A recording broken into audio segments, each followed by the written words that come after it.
Hey, Katy, how are you? It's Carson and Guys, Angie. can I have that welcome committee every single morning so I can feel confident about my existence? You're doing just fine. You're doing the radio junket sweep across the country this morning. Don't you have What one are of you those talking about? You're so special. You're not just another notch in my belt. Oh, please. Give me a Notch in my break. radio belt. We'll send that open over to Ryan at KISS so you have a nice little warm open there, too. Everybody can use it. Oh. We're not Sharing. doing Ryan today. Ryan's not Karen. on our list. Okay. Oh, wow. Lucky us. I know. So, by the way, we were just trying to figure out, I wanted to watch the birthday video. Today's the day, right? Yeah, it's coming out in a few hours. I just wrapped the edit at like 2 o'clock in the morning, so I'm a little like frazzled. My head is spinning. I've only gone through half of my almond milk latte. I'm freaking out, but it's so exciting, this video, and so insane. It's me at my most insane, which is pretty normal. Where are we going to see the video, by the way? Is it on your site or Vivo or? It'll be on Vivo and YouTube, but I'll tweet about it right when it's done. With a link to it and everything? It's like going through the Matrix some weird way or, stuff like that. Are you are you always in post-production on your videos? You're that involved, huh? My life is all post. Wow, that's cool. No, yeah, I mean, the thing is like this was a very intricate video to make and to shoot. I did 5 different characters. You can see the teaser online right now. It's on my Twitter. But I made 5 different characters, and basically they're all the world's worst birthday entertainers. And I went undercover and entertained these real birthdays, and like all the video footage is hidden camera footage. So that's awesome. But they're the world's worst birthday entertainers, and let's go through them. And by the way, I think it was my 5th birthday. My parents got, and I'll never forget it. Her name was Miss Penny Pocket. That's right. Lord knows where my mom found this woman, but she had this huge skirt, and she had this was before Craigslist though. She had like hundreds of little pockets in her dress, but she had a clown face, and all the kids would like go in the pockets to get these little crappy toys. But that sounds like a weird molester. Right. It scared the crap out of it. So as Goldie or Yosef or Ace or Mandy, any of these characters, how did it go over at these real birthday parties? Well, the adrenaline was running so high because they were real birthday parties, so I was really like crashing afterwards. And I said this on Jimmy Kimmel, and I mean it. It's really hard punking people. Like, I'm not very good at being kind of mean or punky or whatever it is. Mm-hmm. But we staged a lot of stuff. Like in the clown section, we staged a car accident. Like I did you have to scare the crap out of these kids, though. Right? Yeah, like some of the main people knew, and there were a lot of different planted actors, and they all thought that they were signing up for this reality program called Birthday Bashes, Birthday Blowouts. But like for Ace, the animal trainer who brought a petting zoo to like a jumpy castle situation or like one of those places, all of the animals started going awry. It was like an apocalyptic Noah's Ark. It was crazy. You just have to see it. But there's a couple of really adorable, validating moments that make you feel like, oh yeah, Katy Perry, you're not a dick. You're not terrible. You are a dick. Listen, I've made so many kids happy for so long. It's time to balance this out. Yeah, exactly. Hey, we'll watch it in a couple hours when it comes out. And I liked last Friday night. I like A.T. I like you in this role. I thought you were great on SNL. When you just get out of yourself, and you're probably sick of your own skin to some degree because you're so sort of omnipotent as Katy Perry, it must be fun for a little escapism. We only reserve that word for God. Okay. Yeah, but I mean, you know what I mean. Anyway, let's get to some other topics while I have you, because I know you gotta go in a second.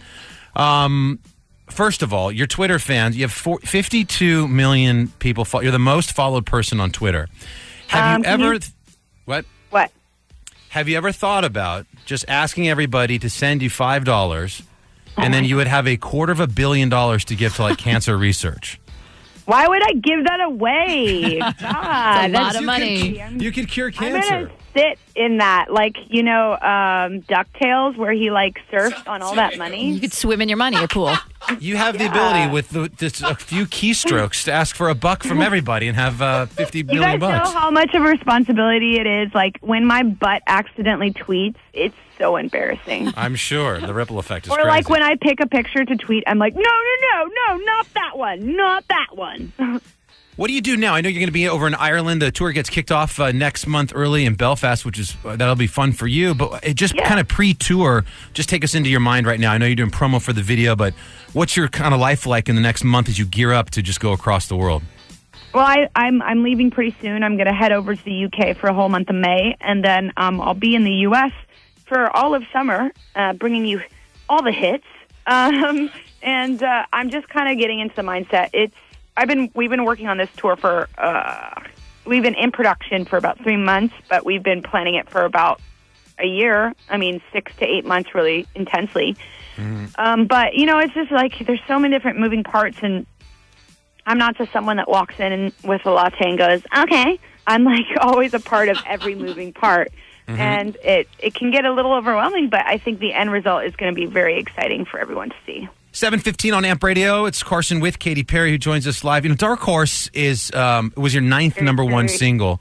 Is that did that surprise you at all? I mean, it's quite different than Roar and a lot of your other. I'm surprised that I'm like doing this interview. I'm like, when is my time up?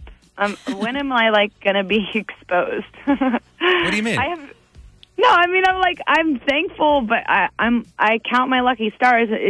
It's been a really long ride, and I'm trying just to be a little self-deprecating and take it all very lightly. Yeah, good for you. I'm sure it's tough, though. How was Coachella?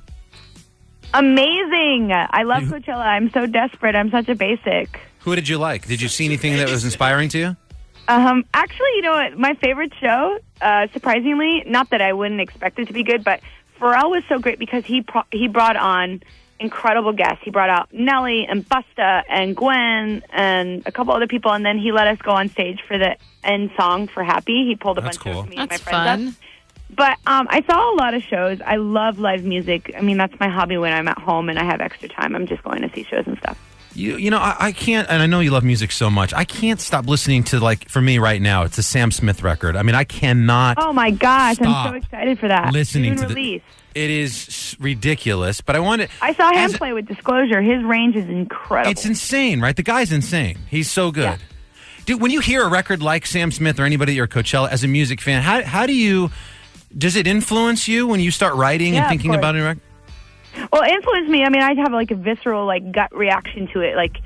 Sam is going to be important, and if he is already, obviously we're seeing that. But I think that it's really exciting to go to Coachella and see all the new music, discover bands. It's a great place to find new music. But I'm online on Monday night when everything's coming out. You love music.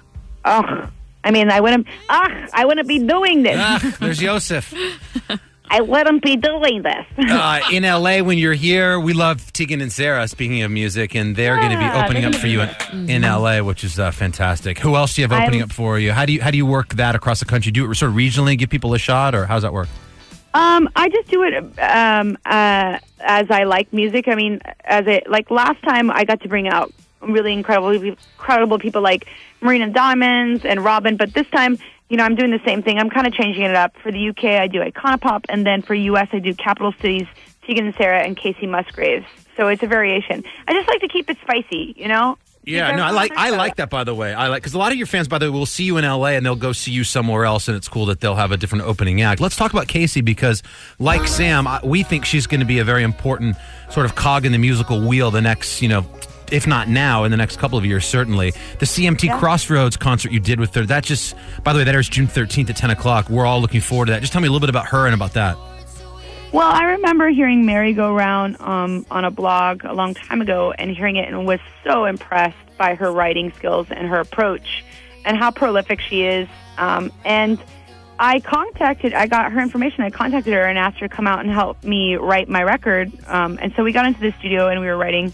And she brought Follow Your Arrow, which is a single of hers off of her record, to the studio. She had a little piece of it started, and I was like, girl, you got to keep that for yourself. This is such a great nugget.